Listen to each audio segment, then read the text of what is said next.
الحمدللہ رب العالمین والصلاة والسلام علی سید المرسلین اما بعد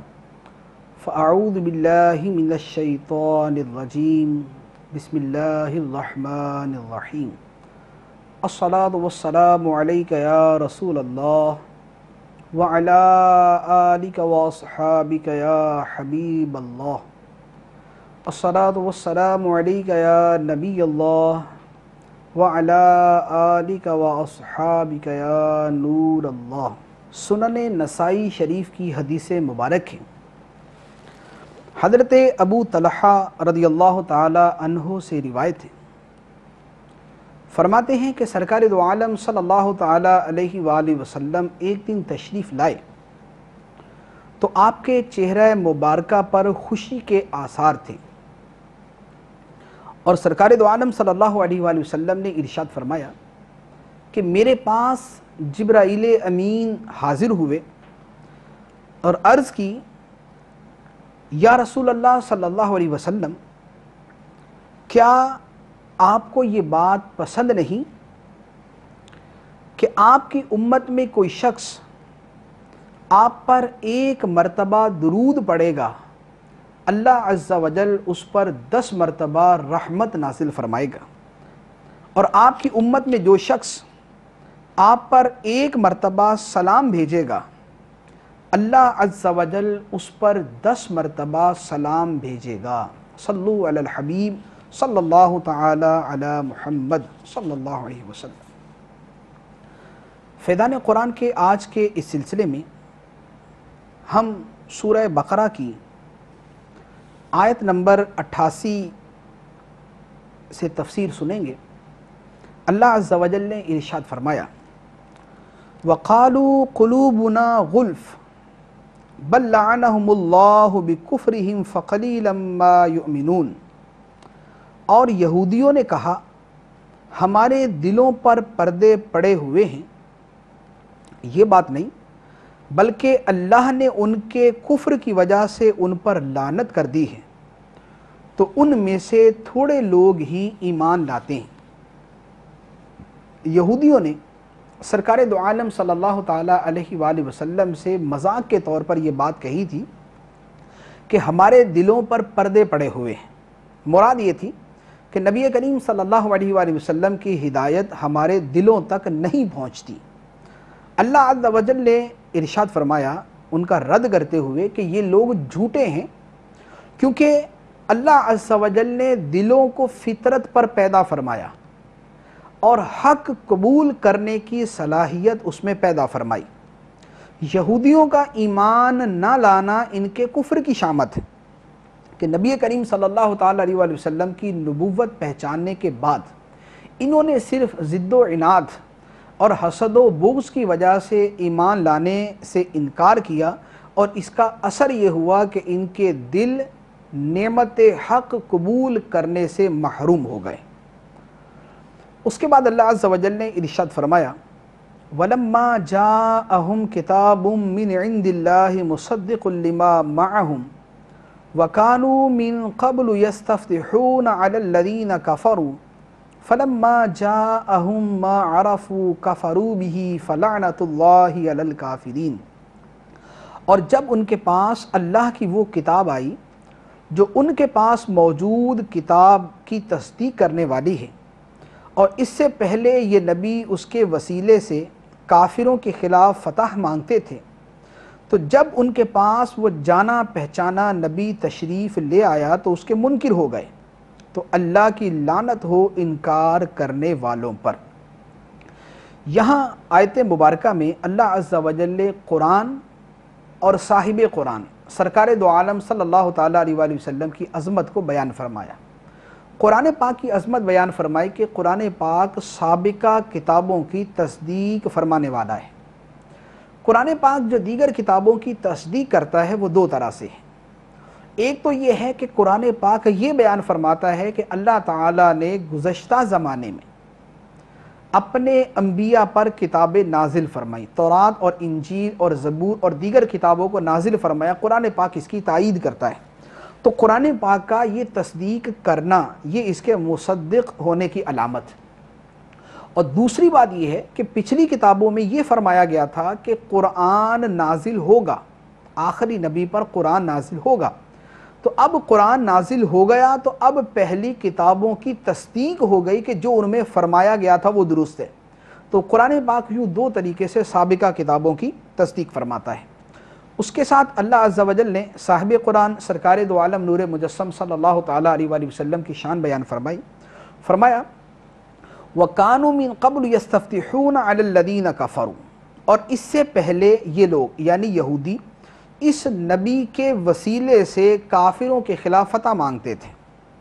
اس آیت مبارکہ کی تفسیر میں تفسیر جلالین اور دیگر کثیر تفاسیر میں ہے کہ نبی کریم صلی اللہ تعالیٰ علیہ وآلہ وسلم کی تشریف آوری سے پہلے یہودی کفار کے مقابلے میں اللہ عز و جل سے یوں دعا مانگا کرتے تھے، اللہم افتح علینا وانصرنا بالنبی الامی، اے اللہ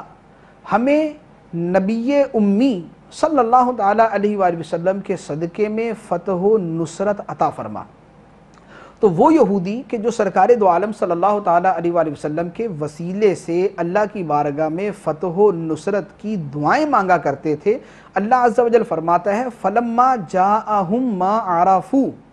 جب ان کے پاس وہ جانا پہچانا نبی تشریف لے آیا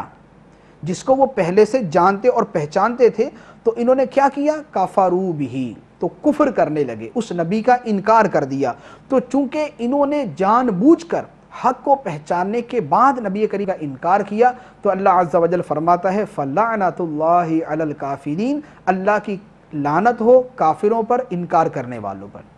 تو اس سے دو باتیں پتہ چلی، ایک تو اس واقعے سے یہ پتہ چلا کہ نبی کریم صلی اللہ تعالیٰ علیہ وآلہ وسلم کے وسیلے سے دعا مانگنا یہ گزشتہ امتوں سے چلتا آ رہا ہے، اور مفسرین کرام اس کو بطور تائید کے نقل کر کے یہ بات بتا رہے ہیں کہ نبی کریم صلی اللہ تعالیٰ علیہ وآلہ وسلم کا وسیلہ پیش کرنا اللہ عز و جل کی بارگاہ میں یہ جائز، درست اور مستحسن عمل ہے۔ دوسری بات یہ پتہ چلی کہ چونکہ یہودیوں نے نبی کریم صلی اللہ تعالیٰ علیہ وآلہ وسلم کی عظمت اور آپ کی رسالت کا انکار کیا، تو اللہ عز و جل نے فرمایا فَلَعْنَةُ اللَّهِ عَلَى الْكَافِرِينَ، تو کافروں پر اللہ کی لعنت ہو۔ تو ایک تو یہ پتہ چلا کہ جو سرکار دو عالم صلی اللہ تعالیٰ علیہ وآلہ وسلم کی عظمت، آپ کی رسالت کا انکار کرتا ہے وہ کافر، اور دوسرے نمبر پر یہ کہ جو نبی کریم صلی اللہ تعالیٰ علیہ وآلہ وسلم کی عظمت کا انکار کرتا ہے وہ لعنت کا مستحق قرار پاتا ہے۔ اس کے بعد ارشاد فرمایا بئس ما اشتروا به انفسهم ان يكفروا بما انزل الله بغيا ان ينزل الله من فضله على من يشاء من عباده فباءوا بغضب على غضب وللكافرين عذاب مهين۔ انہوں نے اپنی جانوں کا کتنا برا سودا کیا، وہ یہ کہ اللہ نے جو قرآن نازل فرمایا ہے اس کا انکار کر رہے ہیں، اس حسد کی وجہ سے کہ اللہ اپنے فضل سے اپنے جس بندے پر چاہتا ہے وہی نازل فرماتا ہے، تو یہ لوگ غضب پر غضب کے مستحق ہو گئے اور کافروں کے لیے ذلت کا عذاب ہے۔ یہاں پر دو باتیں بیان فرمائیں۔ پہلے نمبر پر تو یہ بیان فرمایا کہ یہودیوں نے سرکار دو عالم صلی اللہ علیہ وآلہ وسلم پر ایمان لانے کی بجائے کفر اختیار کیا۔ ایمان کی جگہ کفر اختیار کرنا خسارے کا سودا۔ دوسرے نمبر پر اس سے ملتی جلتی جتنی بھی صورتیں ہیں، ایمان کی جگہ کفر اختیار کرنا، نیکیوں کی جگہ گناہوں کا اختیار کرنا، اطاعت و فرما برداری کی جگہ نافرمانی اور معصیت کا اختیار کرنا، یہ گھاٹے اور خسارے کا سودا ہے۔ اور اللہ عز و جل یہ بھی فرماتا ہے کہ یہ یہودیوں کا جو یہ عمل تھا کہ نبی کریم صلی اللہ علیہ وآلہ وسلم کی نبوت و رسالت کو نہ مانا، اس کی وجہ کیا تھی؟ وجہ فرمائی بغین، ان کی وجہ سرکشی، حسد، ان کا حسد اصل وہ بنیادی وجہ تھی جس کی وجہ سے انہوں نے کفر اختیار کیا۔ وجہ یہ ہے کہ یہودی یہ چاہتے تھے کہ ختم نبوت کا عظیم منصب بنی اسرائیل کو ملے۔ جب سرکار دو عالم صلی اللہ تعالیٰ علیہ وسلم بنی اسماعیل میں تشریف لائے تو اب یہودیوں کو حسد ہوا کہ جو مقام و مرتبہ اور جو عظمت نبوت و رسالت ان کو مطلوب تھی وہ ان کی قوم سے نکل کر بنی اسماعیل میں چلی گئی، تو انہوں نے حسد کرنا شروع کیا، اور اس حسد کا نتیجہ یہ نکلا کہ سرکار دو عالم صلی اللہ علیہ وآلہ وسلم پر ایمان لانے سے محروم ہو گئے۔ تو پتہ چلا کہ حسد اتنا بڑا جرم ہے اور اتنا قبیح گناہ ہے کہ بعض اوقات یہ گناہ کفر تک پہنچا دیتا ہے۔ اور حسد بذات خود حرام۔ حسد کیا ہے؟ حسد یہ ہے کہ یہ تمنا کرنا کہ فلاں کے پاس جو نعمت ہے وہ نعمت اسے نہ ملے، اس سے چھن جائے، ہمیں ملے یا نہ ملے اس کا نہیں ہے، اس سے چھن جائے، یہ حسد ہے، اور ایسا حسد کرنا حرام ہے۔ تو ہمارے تو زندگی کے بہت سارے معاملات ہیں کہ جن کے اندر حسد رچا بسا ہے۔ حسد کا علم حاصل کرنا فرض، کیونکہ حسد کبیرہ گناہ ہے، باطنی کبیرہ گناہ ہے، اور کسی بھی کبیرہ گناہ کے بارے میں معلومات حاصل کرنا فرض۔ اس کے بعد اللہ عز و جل ارشاد فرماتا ہے وَإِذَا قِيلَ لَهُمْ آمِنُوا بِمَا أَنزَلَ اللَّهُ قَالُوا نُؤْمِنُ بِمَا أُنزِلَ عَلَيْنَا وَيَكْفُرُونَ بِمَا وَرَاءَهُ وَهُوَ الْحَقُّ مُصَدِّقًا لِمَا مَعَهُمْ قُلْ فَلِمَ تَقْتُلُونَ أَنْبِيَاءَ اللَّهِ مِنْ قَبْلُ إِن كُنْتُمْ مُؤْمِنِينَ، اور جب ان سے کہا جائے کہ اس قرآن پر ایمان لاؤ جو اللہ نے نازل فرمایا ہے، تو کہتے ہیں ہم صرف اس پر ایمان لاتے ہیں جو ہمارے اوپر نازل کیا گیا، اور تورات کے علاوہ وہ دیگر کا انکار کرتے ہیں، حالانکہ قرآن بھی حق ہے، ان کے پاس موجود کتاب کی تصدیق کرنے والا ہے۔ اے حبیب تم فرما دو، اے یہودیو اگر تم ایمان والے تھے پھر پہلے تم اللہ کے نبیوں کو کیوں شہید کیا کرتے تھے؟ یہاں پر جو چند چیزیں بیان فرمائی ہیں، پہلے نمبر پر تو فرمایا کہ اے یہودیو قرآن پاک پر ایمان لاؤ۔ حکم یہ ہے کہ تمام آسمانی کتابوں پر ایمان لایا جائے جو اللہ تعالیٰ نے پہلے نازل فرمائی، تورات، انجیل، زبور اور دیگر صحائف جو حضرت موسیٰ، حضرت ابراہیم، حضرت شیس علیہم السلام پر نازل ہوئے، ان سب پر بھی ایمان لانا ہے اور قرآن پر بھی ایمان لانا ہے۔ لیکن یہودی اس کے مقابلے میں یہ کہتے تھے نؤمن بما انزل علینا، ہم صرف اس پر ایمان لائیں گے جو ہم پر نازل ہوا۔ اور کہنے کا مقصد کیا؟ کہنے کا مقصد یہ ہے کہ تورات کو تو مانیں گے، اس کے علاوہ کسی کو نہیں مانیں گے، اس کے علاوہ ہر کتاب کا انکار کریں گے، اور یوں وہ قرآن کا انکار کرتے تھے۔ اللہ عز و جل نے اس پر یہودیوں کو تنبیہ فرمائی۔ پہلی بات تو یہ فرمائی کہ اگر تم تورات پر ایمان لانے کے اتنے ہی دعوے دار ہو، اگر تم یہ کہتے ہو کہ ہم تو تورات کو مانیں گے، اگر تم تورات کے اتنے ہی عاشق اور اس کے فریفتہ ہو تو یہ بتاؤ وہ جو تم انبیاء کو شہید کیا کرتے تھے وہ کیا تورات میں لکھا ہوا تھا؟ تورات کے ماننے والے ہو کر تم انبیاء کو شہید کرتے تھے، جو تورات کی حفاظت کرنے والے، جو تورات کی تعلیمات بیان کرنے والے، جو تورات کی تبلیغ کرنے والے تھے، انہی نبیوں کو تم نے شہید کیا۔ تو یہ بتاؤ کہ جب تم تورات پر عمل کرتے تھے تو نبیوں کو جو شہید کرتے تھے یہ کیا تورات میں لکھا ہوا تھا؟ تو اس سے پتہ چلا کہ تمہارا تورات پر بھی ایمان نہیں ہے اور تم تورات پر بھی عمل کرنے والے نہیں ہو، ایک بات۔ دوسری بات یہ ہے کہ اگر تم ایمان والے ہو اور تم یہ کہتے ہو کہ ہم تو تورات کو مانیں گے، تو تورات میں تو لکھا ہوا ہے کہ محمد مصطفیٰ صلی اللہ علیہ وسلم پر ایمان لاؤ۔ تو جب تورات میں لکھا ہوا ہے کہ محمد پر اور قرآن پر ایمان لاؤ، اب تورات پر ایمان کا دعویٰ کرنے والوں اس حکم پر بھی تو عمل کرو۔ تو اس حکم پر عمل نہ کرنا، انبیاء کو شہید کرتے رہنا، قرآن کا انکار کرنا، سرکار دو عالم کا انکار کرنا، اور پھر یہ کہنا کہ ہم تورات پر ایمان لانے والے ہیں، تو اللہ عز و جل فرماتا ہے فَلِمَ تَقْتُلُونَ أَنْبِيَاءَ اللَّهِ مِنْ قَبْلُ إِن كُنْتُم مُؤْمِنِينَ، اگر تم ایمان والے ہو تو پہلے یہ حرکتیں کیوں کیا کرتے تھے؟ تو پتہ چلا کہ یہودیوں کا حقیقتاً نہ تو قرآن کو تو ویسے ہی نہیں مانتے تھے، تورات کے جس کو ماننے کا دعویٰ کرتے تھے اس کو بھی صحیح طریقے سے نہ مانتے تھے۔ اور اس سے ایک اور بات پتہ چلی کہ انبیاء کرام علیہم السلام کو شہید کرنا اور ان کی توہین کرنا یہ سخت ترین کفر ہے، کیونکہ یہاں پر اسی پر ان کو کافر قرار دیا گیا اور اسی پر ان کی ساری مذمت بیان کی گئی۔ اور اس کے ساتھ ایک اور بات جو پتہ چلی وہ یہ ہے کہ انبیاء کرام علیہم السلام کو جو شہید کیا وہ کیا تھا سرکار دو عالم صلی اللہ علیہ وسلم کے زمانے کے یہودیوں کے بڑوں نے، سرکار علیہ السلام کے جو زمانے کے یہودی تھے انہوں نے تو انبیاء کو شہید نہیں کیا تھا، ان کے بڑوں نے کیا تھا، لیکن آیت میں کیا فرمایا؟ آیت میں فرمایا گیا کہ تم یہ کرتے تھے، تم نے یہ کیا، تم نے کیوں کیا؟ یہاں مخاطب ان لوگوں کو کیا گیا حالانکہ حقیقتاً وہ قاتل نہیں تھے۔ تو علماء کرام اس پہ فرماتے ہیں کہ اصل وجہ یہ ہے کہ یہ جتنی حرکتیں بیان کی یہ اگرچہ سابقہ لوگوں کی تھی، لیکن چونکہ نبی کریم علیہ الصلوۃ والسلام کے زمانے کے یہودی ان سابقہ گناہوں کے مرتکب لوگوں کو اپنا بزرگ سمجھتے تھے، ان کو اپنا بڑا کہتے تھے، ان کی ان حرکتوں پر راضی تھے، اس لیے یہ بھی ان کے شریک جرم قرار پائے۔ تو پتہ یہ چلا کہ ایک آدمی جو بذات خود جرم نہ کرے لیکن کسی مجرم کے جرم کو اچھا سمجھتا ہے، کسی گستاخ کی گستاخی کو اچھا سمجھتا ہے، تو یہ بھی گستاخ شمار کیا جائے گا، یہ بھی مجرم شمار کیا جائے گا۔ اب اسی سے بہت سارے شرعی احکامات کی وضاحت ہو جاتی ہے کہ بہت سارے لوگ جنہوں نے سرکار دو عالم صلی اللہ تعالیٰ علیہ وآلہ وسلم کی گستاخیاں کی، ان کے بعد میں آنے والے جو ان گستاخی کرنے والوں کو اپنا بڑا سمجھیں، جو ان کی گستاخیوں کی تائید کریں، جو ان کی گستاخیوں کے باوجود ان کو صحیح سمجھیں، تو یہ اگرچہ بذات خود بعینہ ہی وہ کرنے والے نہ بھی قرار پائیں، لیکن یہ ان کے ساتھ برابر کے شریک جرم ہوں گے اور یہ بھی ان کے ساتھ ہی گستاخ قرار پائیں گے۔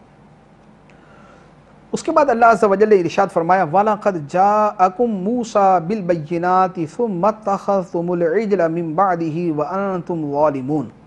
اور بے شک تمہارے پاس موسیٰ روشن نشانیاں لے کر تشریف لائے،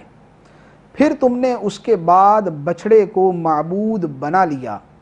اور تم ظالم تھے۔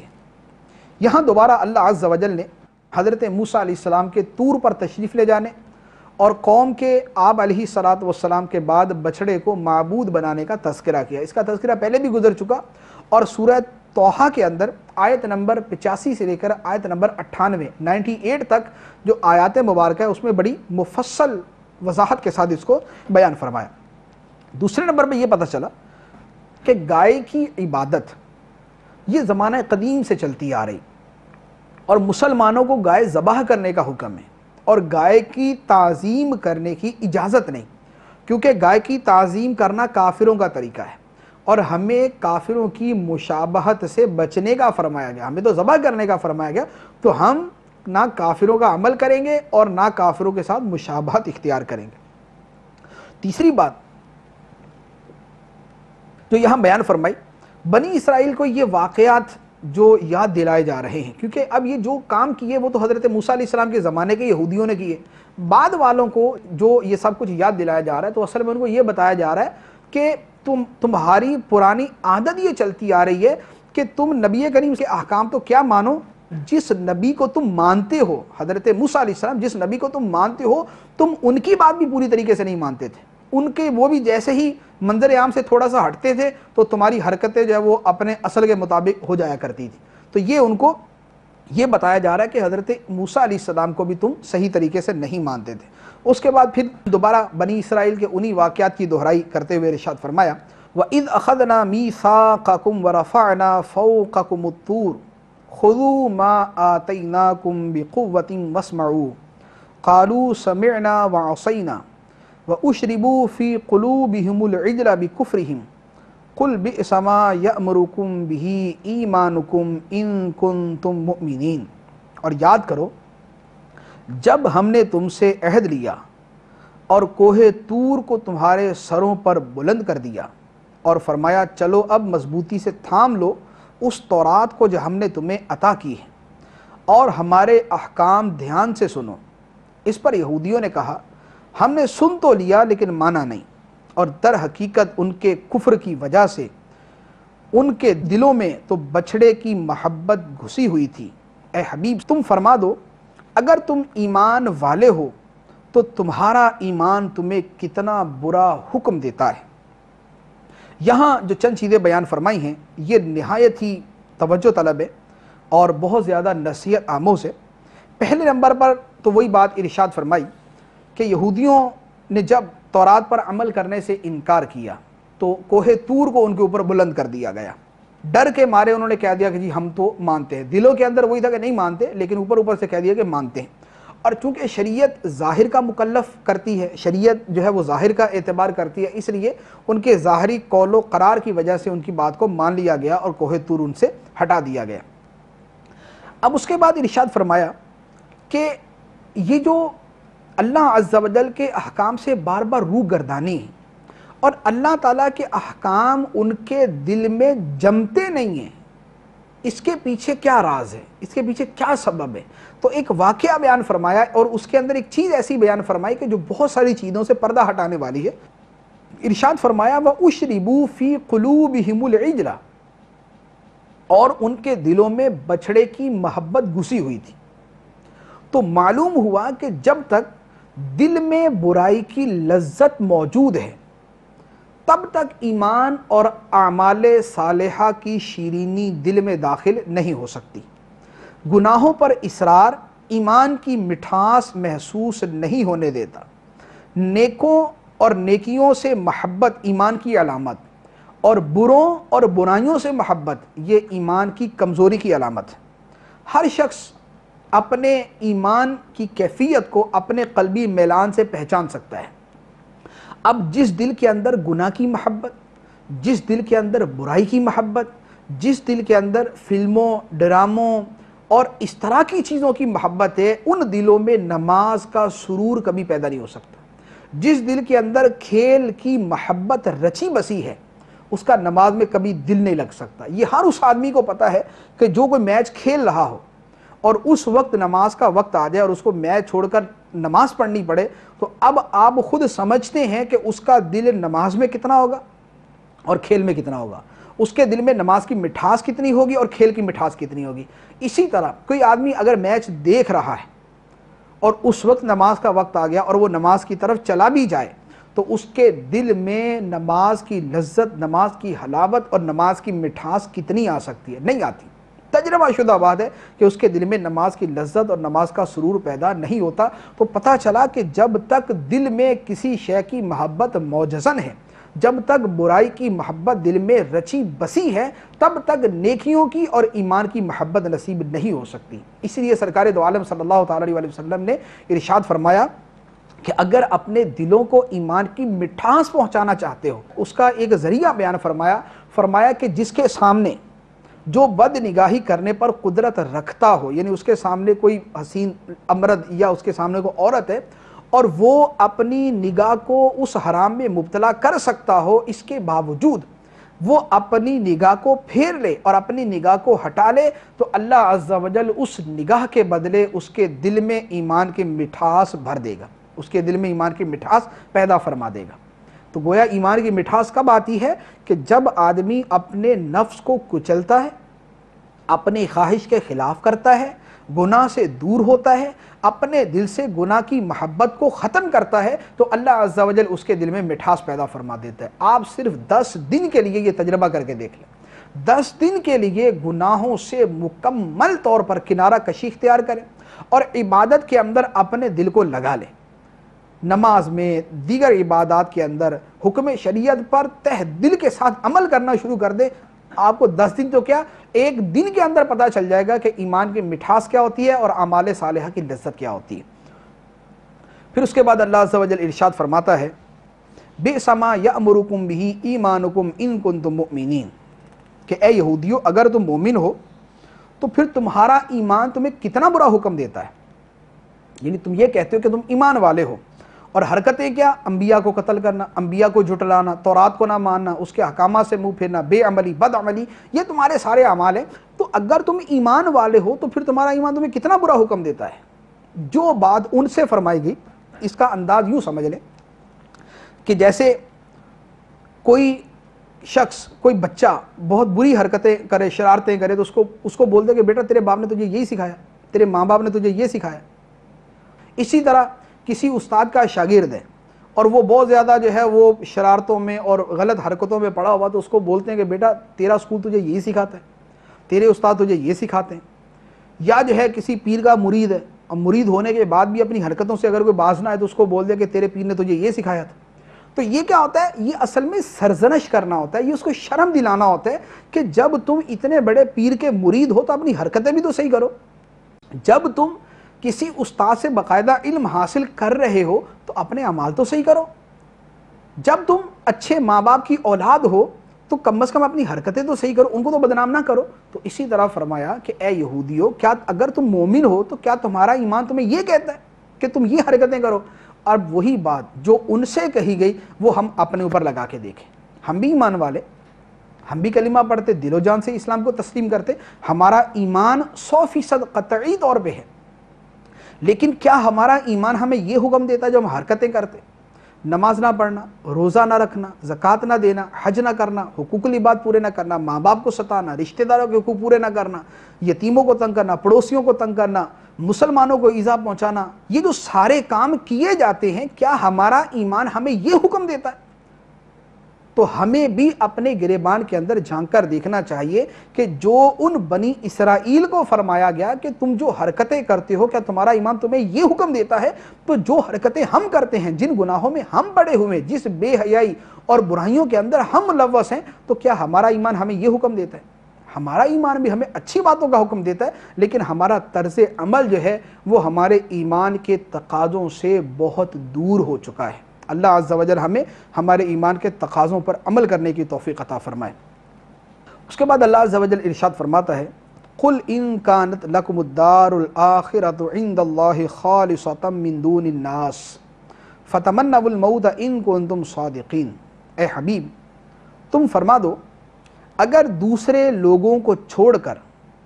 آخرت کا گھر اللہ کے نزدیک خالص تمہارے ہی لیے ہے تو اگر تم سچے ہو تو ذرا موت کی تمنا تو کرو۔ یہاں پر یہودیوں کے ایک باطل دعوے کا رد کیا گیا۔ یہودی یہ کہتے تھے کہ جنت میں صرف ہم ہی جائیں گے، لن يدخل الجنت الا من كان هودا او نصارى۔ عیسائی کہتے تھے کہ جنت میں صرف ہم ہی جائیں گے، یہودی کہتے تھے کہ جنت میں صرف ہم ہی جائیں گے۔ اللہ عز و جل نے فرمایا، جس کا خلاصہ یہ بنتا ہے کہ اے یہودیو، اگر جنت میں تم نہیں جانا ہے تو پھر دنیا میں کیا کر رہے ہو؟ تکلیفیں اٹھاتے ہو، پریشانیاں اٹھاتے ہو، کاروبار کرنا پڑتا ہے، کتنی جگہ تکلیف اٹھانی پڑتی ہے، چھوڑو سارا کچھ، مرنے کی تمنا کرو، جنت میں پہنچو۔ جب جنت ہے ہی تمہارے لیے اور مرنے کے بعد تم نے جانا ہے جنت میں، تو دنیا میں کیا کر رہے ہو؟ تو فَتَمَنَّوُا الْمَوْتَ إِن كُنتُمْ صَادِقِينَ، اگر تم سچے ہو تو پھر موت کی تمنا کرو۔ لیکن ہوا گیا کہ کوئی بھی یہودی موت کی تمنا نہ کر سکا۔ سرکار دو عالم نے ارشاد فرمایا کہ اگر اس آیت کے بعد یہودی موت کی تمنا کرتے تو سارے کے سارے ہلاک ہو جاتے اور روئے زمین پر کوئی یہودی باقی نہ رہتا۔ اور پھر اللہ عز و جل نے جو یہ ارشاد فرمایا فَتَمَنَّوُا الْمَوْتَ، موت کی تمنا کرو، یہاں پر ایک اہم مسئلہ ہے، اور عرض کرتا ہوں کہ موت کی تمنا کرنا منع ہے۔ ہاں، اللہ عز و جل کی محبت، اللہ سے ملاقات کے شوق میں موت کی تمنا کرنا یہ اللہ کے پیاروں کا طریقہ۔ سیدنا عمر فاروق رضی اللہ تعالیٰ عنہ یہ نمازوں کے بعد کئی مرتبہ یہ دعا مانگا کرتے تھے، اللہم ارزقنی شہادتاً فی سبیلک واجعل موتی فی بلدی رسولک۔ اے اللہ مجھے اپنی راہ میں شہادت اور اپنے رسول کے شہر میں وفات نصیب فرما۔ اور عمومی طور پر اکابر صحابہ کرام، شہداء بدر، شہداء احد اور اصحاب بیعت رضوان، یہ سارے کے سارے موت کی تمنا کرتے تھے، لیکن کیا؟ شہادت کی تمنا، اللہ سے ملاقات کی تمنا، اللہ کی رضا کی تمنا۔ اور صحابہ کرام کا جذبہ ایمانی اور موت کی تمنا کیسی تھی، اس کا اندازہ اس سے لگائیں۔ حضرت سعد بن ابی وقاص رضی اللہ تعالی عنہ نے ایرانی سپہ سالار رستم کو جو خط لکھا تھا، اس میں تحریر فرمایا تھا ان معی قوما یحبون الموت کما یحب الاعاجم الخمر۔ فرمایا میرے ساتھ ایسی قوم ہے جو موت کو اتنا محبوب رکھتی ہے جتنا عربی شراب کو محبوب رکھتے ہیں۔ یعنی اس میں لطیف اشارہ ہے کہ شراب کی ناقص مستی کو محبت دنیا کے دیوانے پسند کرتے ہیں، اور اللہ والے موت کو محبوب حقیقے کے وصال کا ذریعہ سمجھ کر محبوب جانتے ہیں۔ خلاصہ کلام یہ ہے کہ ایمان والے جو موت سے محبت کرتے ہیں وہ اس لیے کہ ان کی موت انہیں ان کے محبوب حقیقی سے ملا دیتی ہے، اور زندگی کی تمنا کرتے ہیں تو اس لیے کہ زندگی ان کو توبہ کا مزید موقع دیتی ہے، ان کی نیکیوں کے اندر مزید اضافہ کرتی ہے۔ گویا ان کا جینا، ان کا مرنا، ان کا زندگی کی تمنا کرنا اور ان کا موت کی تمنا کرنا، یہ سب اللہ عز و جل کے لیے ہے۔ پریشانیوں سے تنگ آ کر موت کی تمنا کرنا ناجائز ہے۔ بخاری شریف کی حدیث میں مبارک ہے، سرکار دو عالم نے فرمایا کہ کوئی دنیاوی مصیبت سے پریشان ہو کر موت کی تمنا نہ کرے، اور موت کی تمنا کرنا یہ صبر و رضا اور تسلیم و توکل کے خلاف۔ اس کے بعد اللہ عز و جل نے یہودیوں کے بارے میں ارشاد فرمایا وَلَن يَتَمَنَّوْهُ أَبَدًا بِمَا قَدَّمَتْ أَيْدِيهِمْ وَاللَّهُ عَلِيمٌ بِالظَّالِمِينَ، اور یہ یہودی ہرگز موت کی تمنا نہ کریں گے اور اللہ ظالموں کو جاننے والا ہے۔ اس کے بعد ارشاد فرمایا وَلَتَجِدَنَّهُمْ أَحْرَصَ النَّاسِ عَلَى حَيَاةٍ وَمِنَ الَّذِينَ أَشْرَكُوا يَوَدُّ أَحَدُهُمْ لَوْ يُعَمَّرُ أَلْفَ سَنَةٍ وَمَا هُوَ بِمُزَحْزِحِهِ مِنَ الْعَذَابِ أَن يُعَمَّرَ وَاللَّهُ بَصِيرٌ بِمَا يَعْمَلُونَ، اور بے شک تم ضرور انہیں پاؤ گے کہ سب لوگوں سے زیادہ جینے کی ہوس رکھتے ہیں، اور مشرکوں میں سے ایک گروہ تمنا کرتا ہے کہ کاش اسے 1000 سال کی زندگی دے دی جائے، حالانکہ اتنی عمر کا دیا جانا بھی اسے عذاب سے دور نہ کر سکے گا، اور اللہ ان کے تمام اعمال کو خوب دیکھ رہا ہے۔ فرمایا کہ یہودی جو ہے یہ سب سے زیادہ زندگی کی حرص رکھتے ہیں۔ مجوسی ایک دوسرے کو کہتے تھے کہ 1000 سال جیو، تو فرمایا کہ یہودی مجوسیوں سے بڑے ہوئے کہ یہ ان سے بھی زیادہ جینے کی تمنا رکھتے ہیں، اور اگر اتنی زندگی مل بھی جائے تو اتنی زندگی ملنا یہ عذاب نار سے بچا نہیں سکتا۔ اللہ عز و جل ہمیں زندگی اور موت دونوں کی تمنا اپنی رضا کے لیے کرنے کی توفیق عطا فرمائے، ہمارا جینا مرنا اپنی رضا کے لیے کرے، آمین بجاہ النبی الامین صلی اللہ تعالی علیہ وسلم۔